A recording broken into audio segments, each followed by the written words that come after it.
Blog Talk Radio.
I'd like to welcome all of you back to Ohio Exopolitics. I'm your host, Mark Snyder.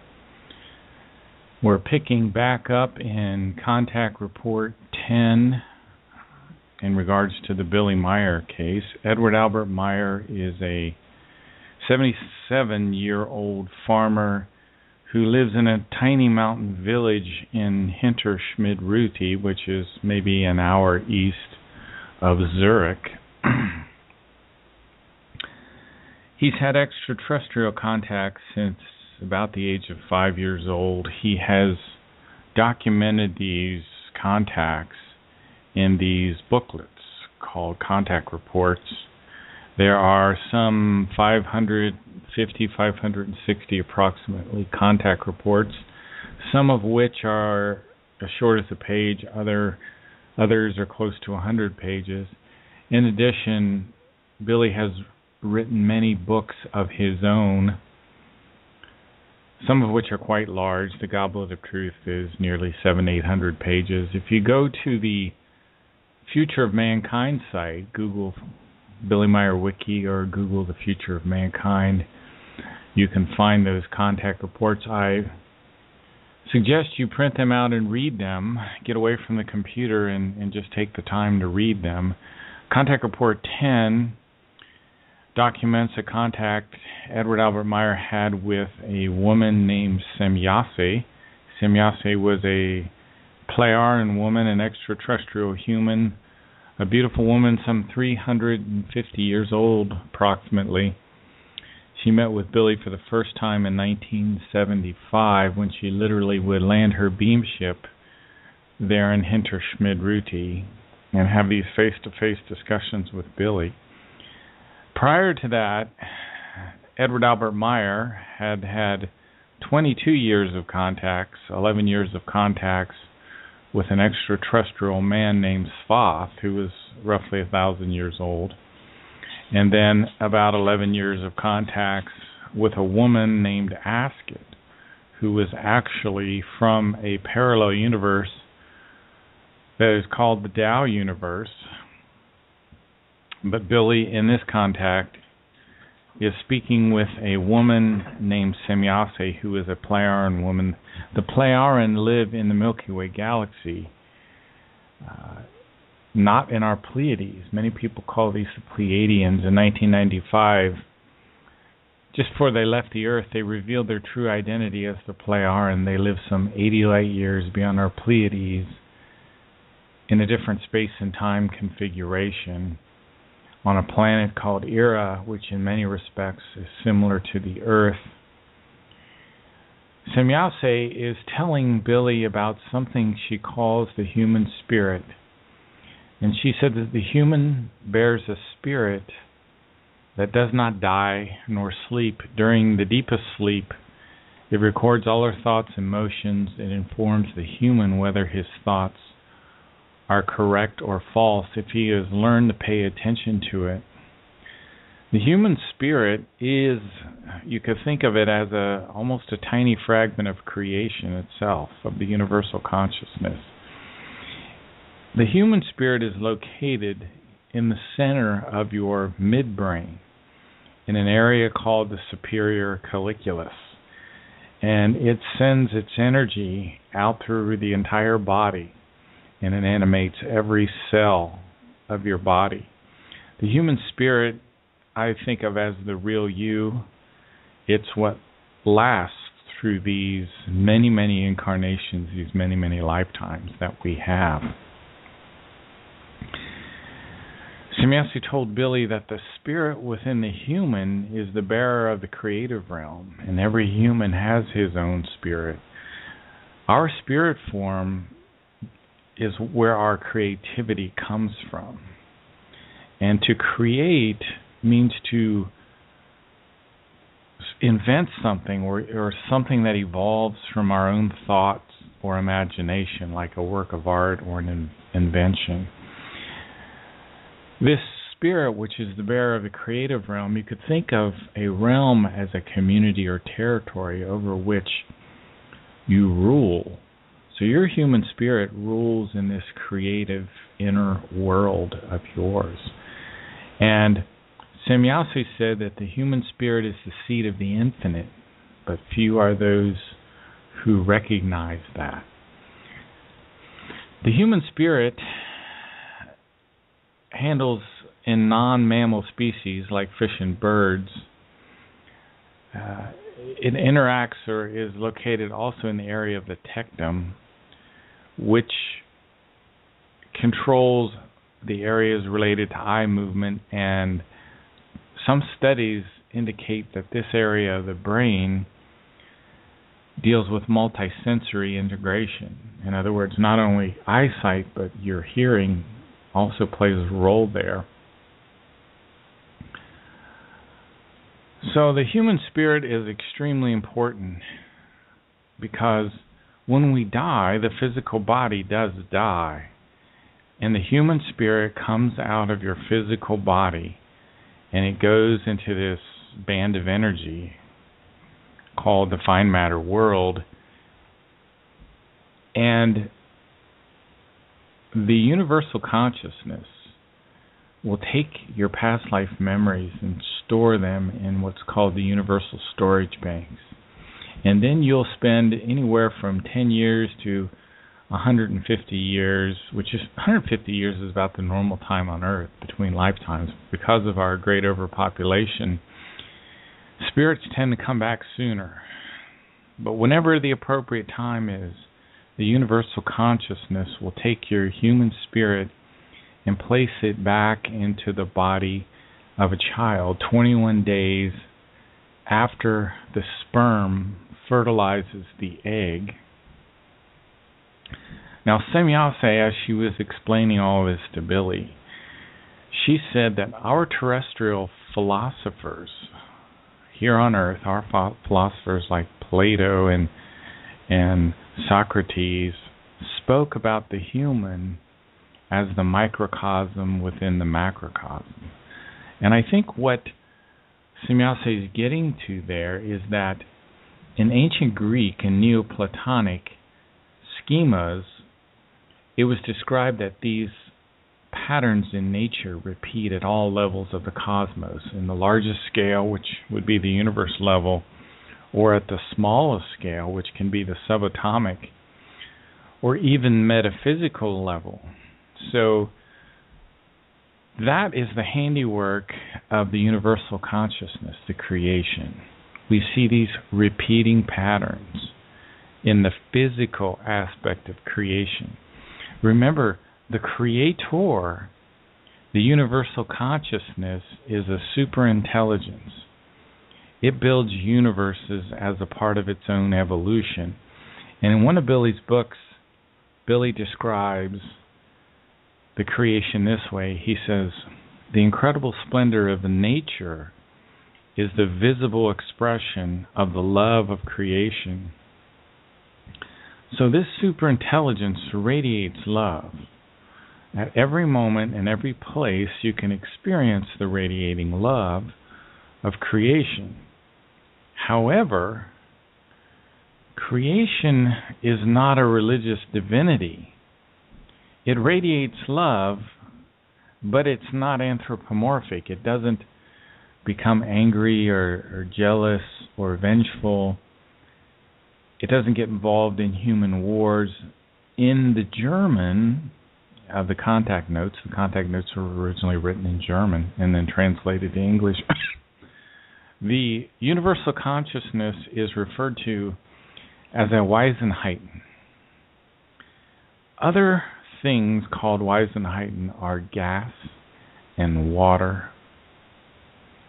So think of this universal consciousness almost in the same terms you would look at natural things in the natural world like gas and water, but there's an intelligence here, an intelligence that is much, much higher than our consciousness. It couldn't lower itself to speak in human words, in my opinion. The universal consciousness would never communicate in human words, just like we couldn't communicate in a bark or a meow or a moo. We as humans have a higher consciousness than those animals, so we cannot communicate through their vocabulary or verbal means. The universal consciousness is an amazing, amazing thing. And if we study nature, we can see the repeating patterns of this universal consciousness, because these patterns are the visible expression of the love that this spiritual entity has. And you can see these repeating patterns in the electron rotating around the atom, in the spiral of the seashell. You see the spiraling arms of the galaxy, the spiral arms of our DNA. Just like the electron rotates around the nucleus, the planets rotate around stars. We have a branching pattern in our circulatory structures. There's a branching pattern to lightning during a storm. There's a branching pattern that's formed in trees. So this beautiful repeating patterns of nature occur all over. And that's the handiwork, that's the signature of the universal consciousness. And Billy has a wonderful book, it's called The Goblet of Truth, which states that rivers, lakes, stones, brooks, air, water, bushes, trees, everything that crawls and flies on the earth is a life form with a spirit form. And these spirit forms are on a journey through time which involve many, many lifetimes, and that death is just the passage into pure spirit. And that all of these creatures in creation are connected by these psychic vibrations, these psychic swinging waves, these invisible connections you can see in the way the birds fly, when they'll move and turn on a dime, or they'll all leave the same tree at the same time and fly several hundred yards, and 20 or 30 of them will land at the same time in the next tree. Because creation is connected, and there's an indissoluble web of life. And that's what Semyase is teaching Billy. And that's what these extraterrestrials came to tell us. So the reason for this is because we're destroying the world that we need to survive. And it's because we don't understand anymore our interconnection with all of nature. So we need to relearn this understanding that everything is connected. Semyase went on to continue in Contact Report 10 to tell Billy about the human spirit, and she said the inner dimensions of the human are endless. She also said the spirit is the wonder of all wonders, and all power comes from the spirit. She explained also that happiness comes from within, and that happiness is never a location. So let's talk about what she said about the inner dimensions of the human being endless. A dimension is a measurement in length, width, or depth. Now, space, we can locate a point by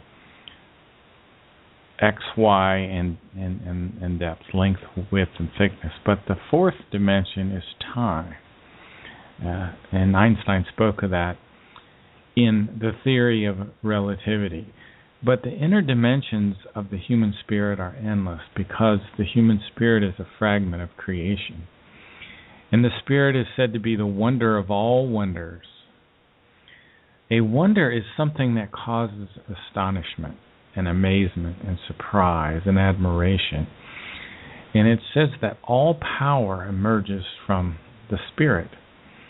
And power is capacity, strength, energy. Also in different fields, power is measured differently and spoke about differently.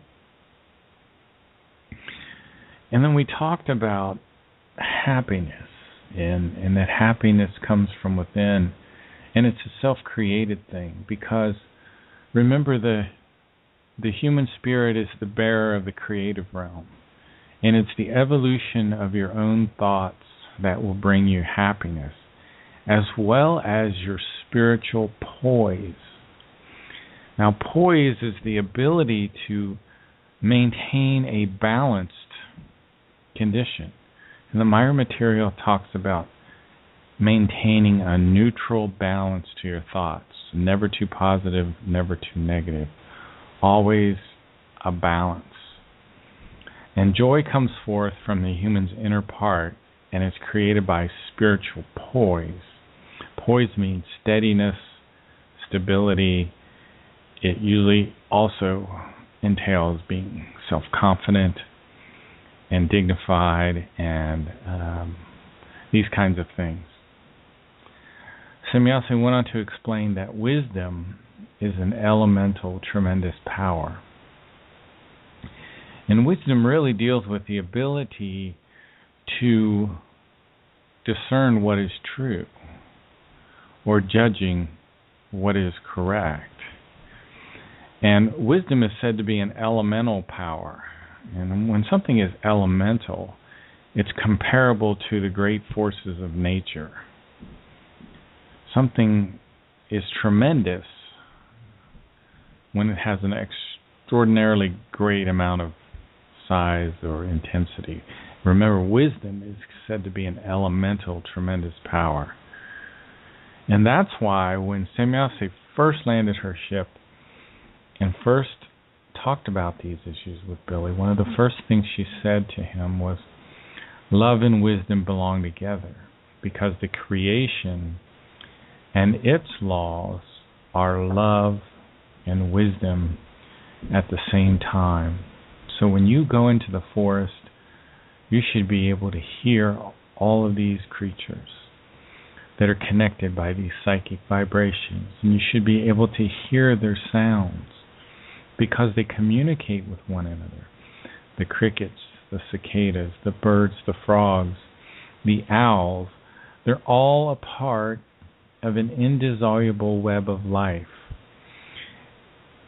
When you think of a web or something that's woven, you'll think of laces that are an interlacing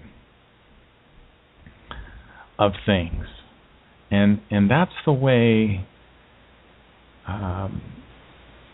nature is. And we're supposed to have respect or venerability for nature. Venerability is the great appreciation of the dignity and the age of something. So, and the part we have within us, this human spirit, and the human spirit has something in it called the Gemut. And the Gemut controls the thoughts and the feelings associated with the human spirit. See, we have thoughts and feelings associated with our material consciousness or our psyche, but we also have thoughts and feelings associated with the human spirit. And the human spirit has the ability to think most like nature thinks, or the universal consciousness thinks. Now, when Billy had his first meetings as a young boy with this extraterrestrial man named Spock, he would get these telepathic messages to go out into the wilderness. And he would often go into the Oregon forest in Switzerland.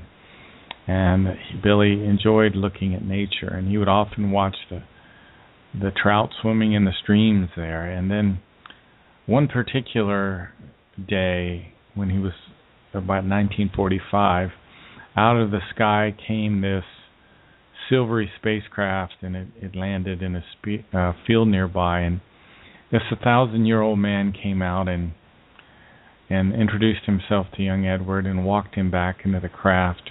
And the craft, Spock took up some 70,000 meters into the air, and he told Billy that his life would be very important, that he would have a very special mission on the earth, and that he would be a teacher, and he would be a prophet, and he would teach the people of the world an ancient universal teaching, a teaching called the teaching of the Spirit, the teaching of life, the teaching of the truth.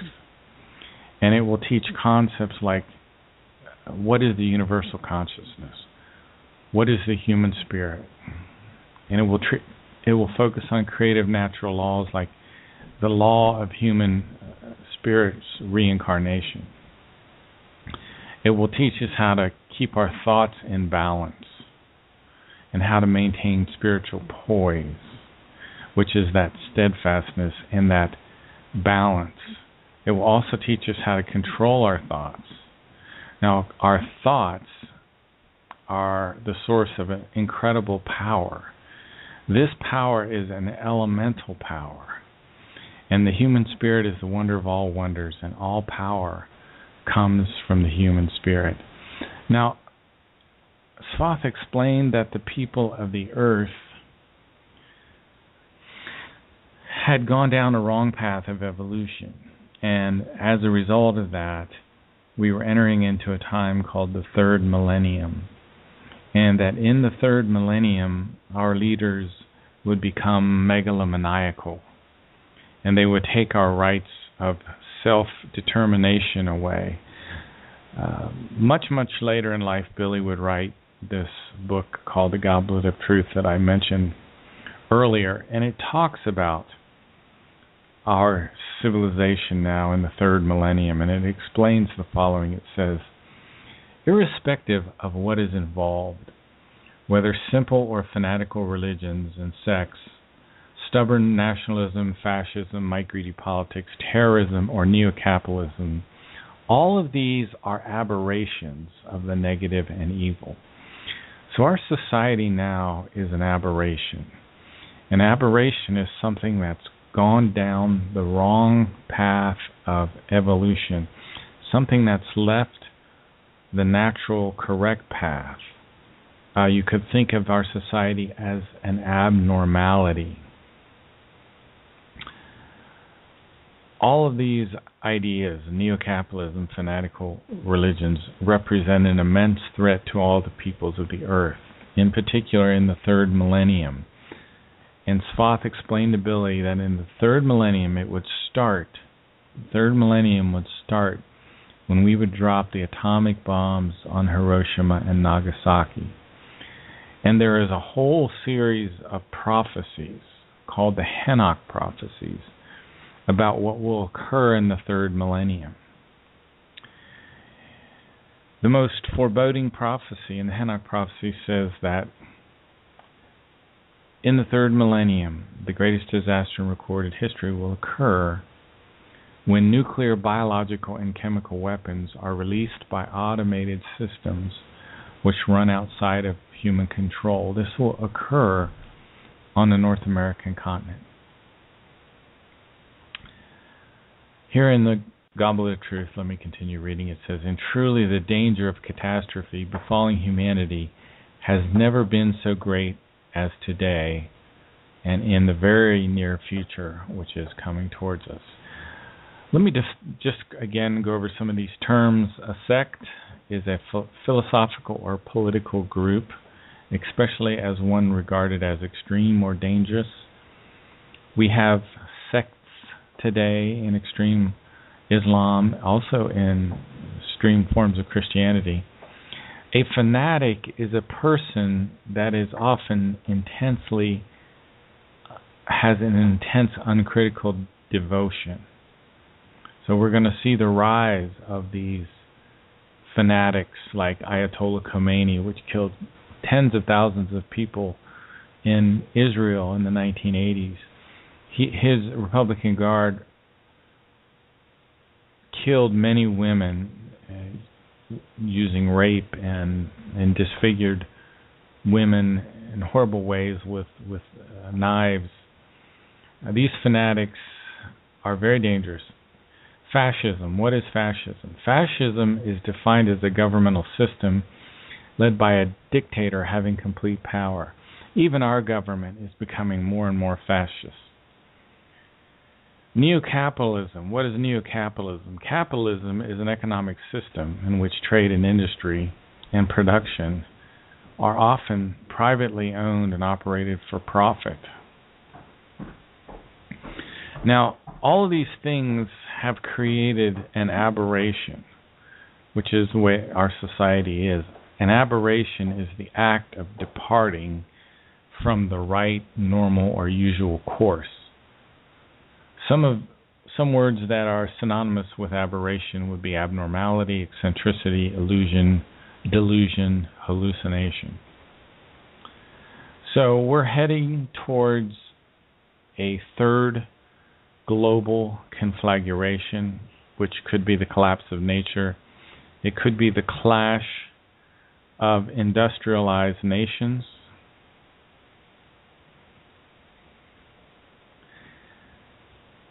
It's very interesting. We could trace all of this back to a time around the Roman Catholic Church. And let me read a section here where the Goblet of Truth talks about the Roman Catholic Church. In the Christian world, the blame for this undoubtedly lies fairly and squarely at the door of the Roman Catholic Church. Christianity is a monotheistic, strictly autocratically oriented religion, and it is guilty of developing completely new evil and Asgardic directions of thought and forms of state after the fall of the despotic Roman Empire, which spread all over the earth and under which human beings are suffering in the new time. The Meyer material talks about a consciousness-controlled tyranny that has formed in our societies. Consciousness is the state of being awake and aware of one's surroundings. To condition means to bring something into the desired state. So the governments of the world are conditioning our consciousness, conditioning our minds to bring us into a subservient state where we think only in terms of what the tyranny tells us to think. A tyranny is a cruel, unreasonable, or arbitrary use of power. And the tyranny starts in our schooling system. It also spreads out into our religions. It spreads out even into our entertainment field, like the television. All of this is designed to control your mind, to control how you think. A consciousness-conditioned tyranny designed at servitude. I thought I would jump real quickly. Maybe we'll take a quick break, play a little music, and then I will get back to some interesting things we've been talking about in Contact Report 150. You're listening to Ohio Exopolitics. I'm your host, Mark Snyder. We'll be back in about 4 minutes.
Hello, everyone. I would like to welcome all of you back to Ohio Exopolitics.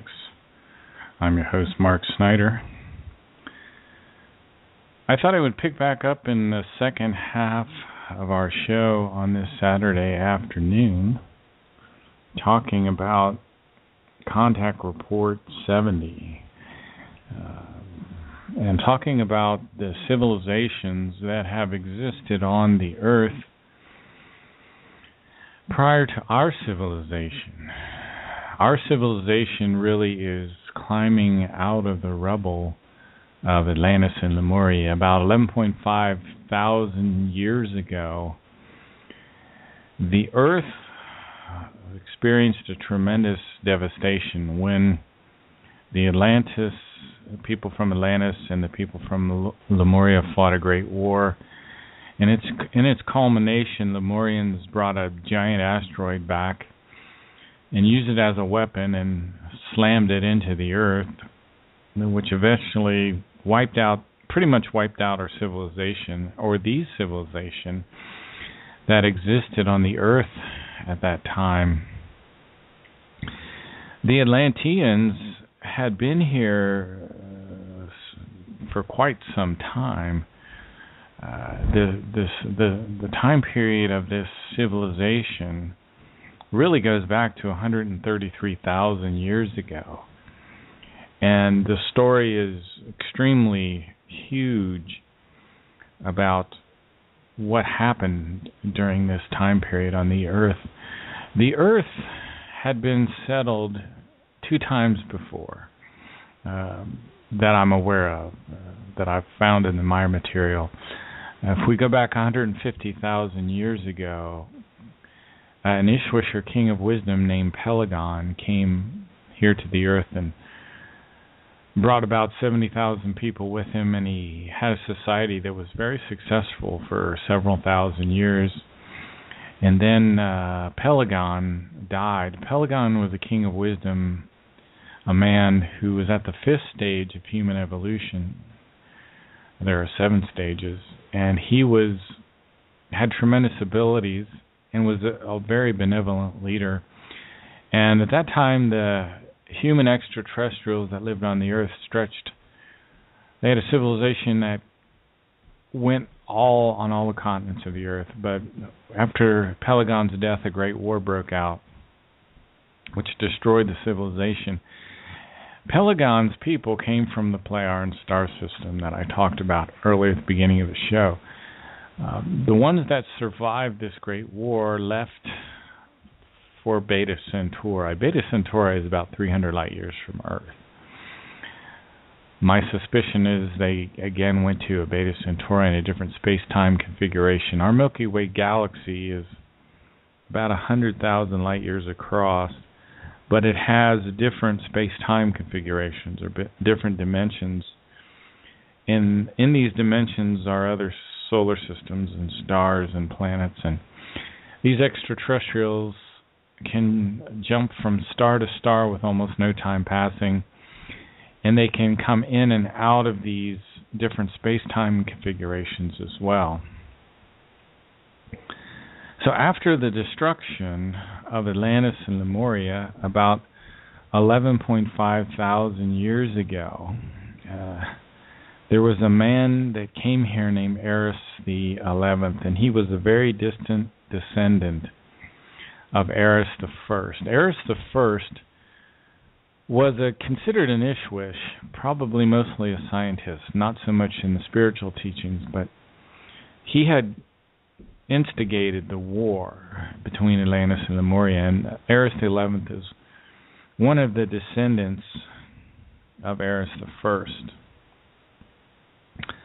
Now, Eris the 11th had a son named Jehovin, and Jehovin ruled after the fall of Atlantis and Lemuria, and he led the Hyperboreans. He ruled the Hyperboreans, and he ruled 3 other earthly people that were on the Earth as well. Hyperborea was an area in the north, And prior to the destruction of Atlantis and Lemuria, the poles were actually wondrously warm and wonderful climates. And Hyperborea was a tremendously beautiful place before the pole shift, I think, that is what messed up the climate there. The first, besides the Hyperboreans, the first group of people that Eris the 11th son, Jehovah, took over or controlled were people from Armenia called the very distant descendants of an Ishwish named Armus, who was here 133,000 years ago. Now, the second people that fell under Jehovah's control was the people called the Aryans. And you remember Hitler talked about the Aryans and tried to find evidence of the Aryans, and he wanted his Third Reich to be the descendants of these Aryans. He only wanted Aryan people. His idea was that these Aryans were actually blonde-haired, blue-eyed people. But the Aryans were still on the earth after the fall of Atlantis and Lemuria, and Jehovah was under control of the Aryans. The third people that were left on the earth were not so much a people as a group of gypsies. They were called the Hebrons, or the Hebrews, and the Maya material says that the Hebrews are responsible for much of or a part of the Hebrews, I shouldn't say all the Hebrews, are responsible for many of the wars and the trouble that exists on the earth. Now, the reason I bring up Eris the 11th and Jehovah and his son Jehav, and particularly Jehav's son Erisame, because Erisame became the leader of the Giza intelligences.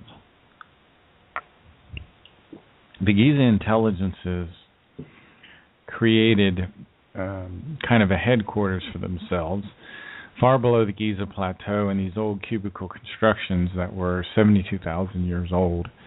The Giza intelligences tried to gain control of the people of the earth using religion, and that's where the consciousness conditioned tyranny began on the earth. And even though these Giza intelligences are no longer around, they've been pushed off the earth, they were booted off the earth. They were here all the way until the 70s. And eventually the Plejaren got these folks off the earth. But back in ancient times, deep in the interior of the earth and deep below the pyramids, they established themselves securely, and they converted rooms and constructions deep below the pyramids of Giza for their wicked purposes. Now, the Great Pyramid at Giza, according to Maya material, is some 73,000 years old. And they attempted to control the people of the earth using religious teachings and other kinds of evil machinations. So the Giza intelligences had other leaders that came to power. Erisame eventually was killed around 3010 BC by a mutineer named Hen. Hen was known as the Cruel One, and he was also called Jehovah. And I think he may, in fact, be the Jehovah of the Old Testament. I could not swear to that, but it's very, very possible. Jehovah was deposed by Kamagal I and then Kamagal II. And then Kamagal II died December 27th of 1976. And eventually the remaining Giza intelligences were rounded up by the Plejaren and pushed off of the earth.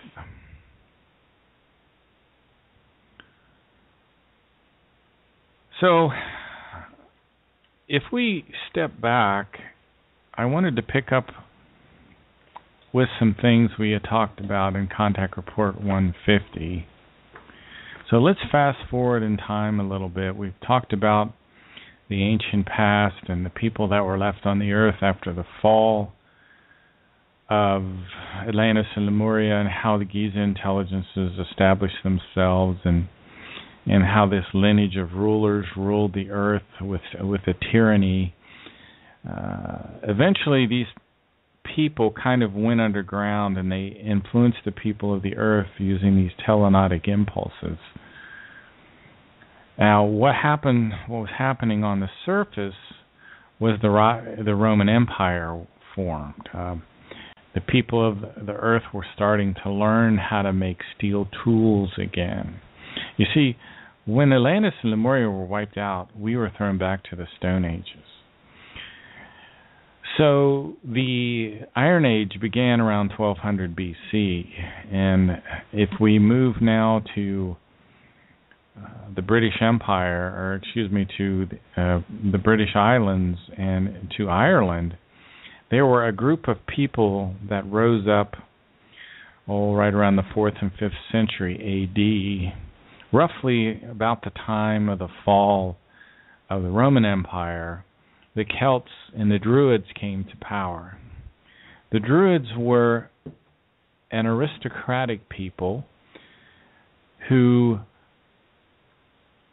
were somewhat wealthy in many ways. They had learned to use steel tools. They were educated. One Druid prince was named Merlin. Merlin is a very historic figure, and he's known for his interactions with King Arthur in the Round Table. Now, King Arthur was not the chivalrous man he's depicted as in some of our history. In fact, King Arthur was a brutal... They called him the Boar of Cornwall because he was brutal in battle, and he killed people, and he wasn't a warm and fuzzy, nice, sweet kind of guy. Neither were his knights of his Round Table. They were thugs. They were like criminals, according to my material anyway. But there was one very noble man in this group of, I think, one way to think of them would be pirates. I almost think of them as pirates. Merlin was a very knowledgeable Celtic prince. He was a druid. He was a doctor. He was a teacher, a historian, a prophet. He was from South Wales.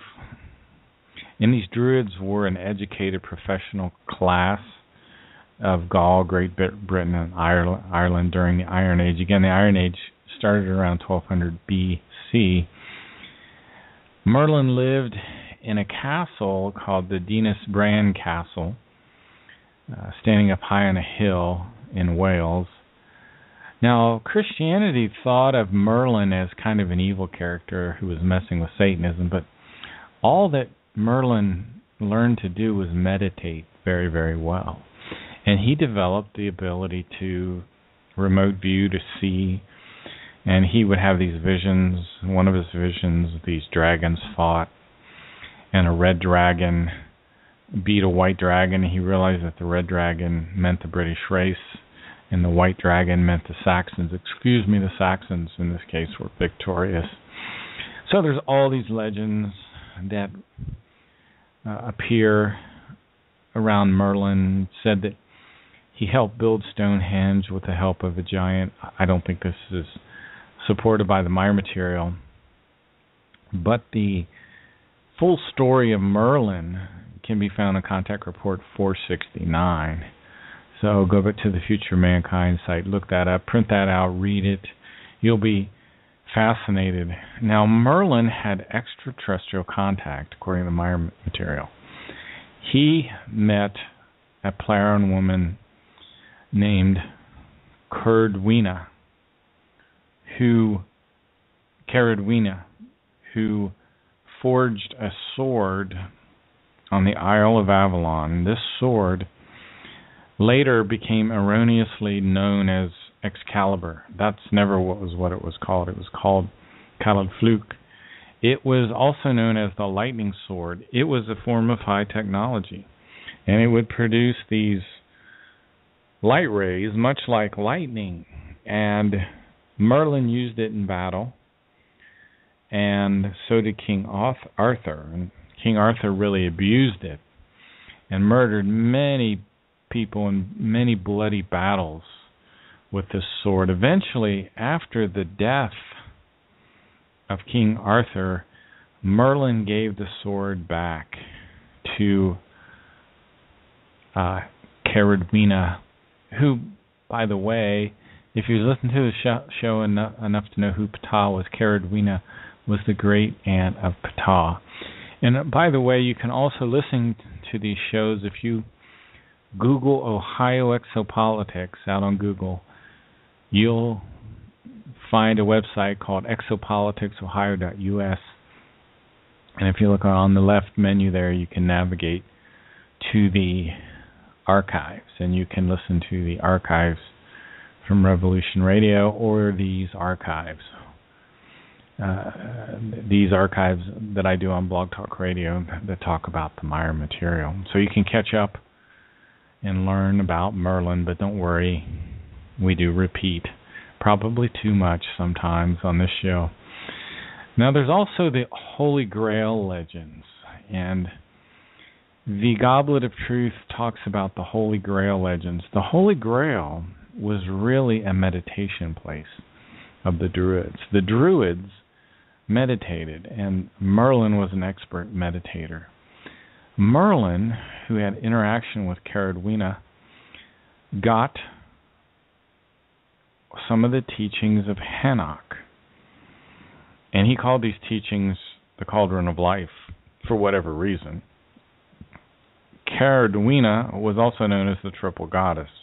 I don't know why, at least I haven't found out yet.